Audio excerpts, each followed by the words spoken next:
ભરૂચ જિલ્લાના ગ્રામ્ય અને શહેરની વિસ્તારમાંથી 150 બહેનો દ્વારા ખાતે યોજનારી આહિરાની મહારાસ ગરબામાં ભાગ લેવા માટે આજે ભરૂચથી દ્વારકા જવા રવાના થઈ છે।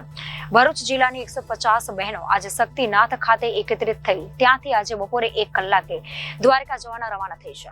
દ્વારકા ખાતે યોજનારા મહારાસ ગરબામાં 37,000 બહેનો રાસ ગરબામાં ભાગ લેવાના છે, જે એક ગિનિસ બુક ઓફ રેકોર્ડ થવા જઈ રહ્યો છે। ત્યારે આ કાર્યક્રમમાં ભરૂચ જિલ્લાની આહિરનીઓ પણ આ કાર્યક્રમમાં સાક્ષી થવા માટે આવતીકાલે દ્વારકા પહોંચશે।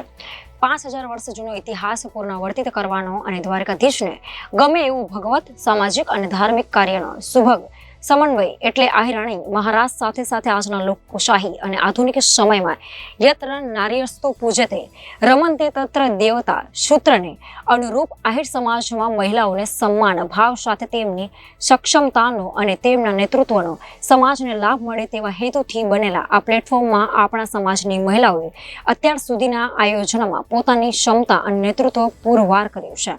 એક લોહિયા અમે સૌ આ એક જ પ્લેટફોર્મ પરથી અમારા ઈષ્ટદેવ દ્વારકાધીશની હાજરીમાં સમાજની એકતા, અખંડિતતા, સામાજિકતા, પ્રભાવ અને અમારો ભવ્ય વારસો પ્રદર્શિત કરીને વિશ્વને એક હકારાત્મક સંદેશ આપીશું। સાથે સાથે સમગ્ર વિશ્વમાં શાંતિ સ્થપાય તે માટે આજ મહારાસના ભાગરૂપ વિશ્વ શાંતિ રેલીનું પણ આયોજન કરવામાં આવ્યું છે।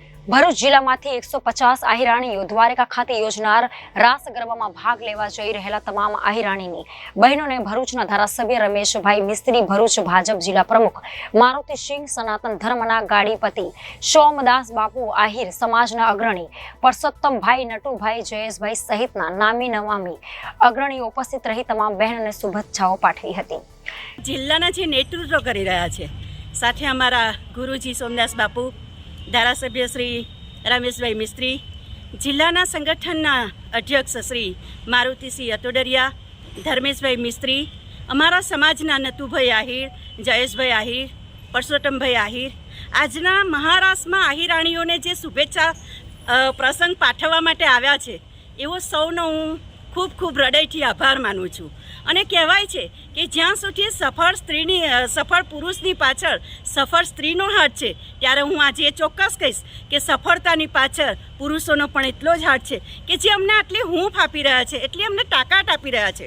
આજે તો અમે ગોપી સ્વરૂપે દ્વારકા જઈ રહ્યા છે, પણ માનનીય વડાપ્રધાન શ્રીએ જે રામ જન્મભૂમિમાં પણ જે એક સરસ મોટો કાર્યક્રમ થવા જઈ રહ્યો છે, ત્યાં પણ યદુવંશી આહિરાણીઓ એક સીતાજીના નેતૃત્વમાં જશે એવું હું આજે આ પ્રસંગને ફરી યાદ કરાવું છું। આજે મને ગૌરવ થાય છે કે કૃષ્ણ ભગવાનના 5000 વર્ષ પહેલાં જે રાસલીલા રમાઈ હતી અને એ રાસલીલાના એક ભાગરૂપે ભાગ લેવા માટે ભરૂચ જિલ્લાની 150 મહારાણી બહેનો દ્વારકા જઈ રહી છે।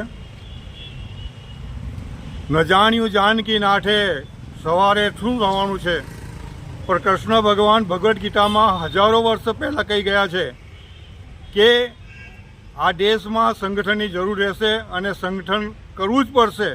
એ સંગઠન માટે એક સનાતન ધર્મના સંગઠનના પાયાની ઈંટ સમાન માટે આપણે આહિરાણી 23-24 જે મહાસંમેલન છે, મહારાસ છે, એના માટે જઈ રહી છે। તેના માટે હું ખૂબ આનંદની લાગણી અનુભવું છું।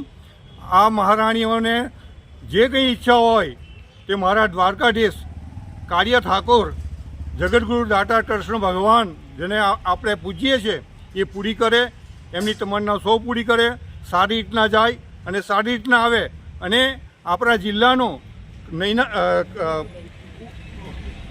નીરુબેન ખૂબ નામ ઉગાડે અને આપણા જિલ્લાનું ગૌરવ અનુભવે એવી હું મારા પ્રભુને પ્રાર્થના કરું છું। જય હિન્દ, જય ભારત। Reporter Viral Gohil, Janadesh news, Bharuch.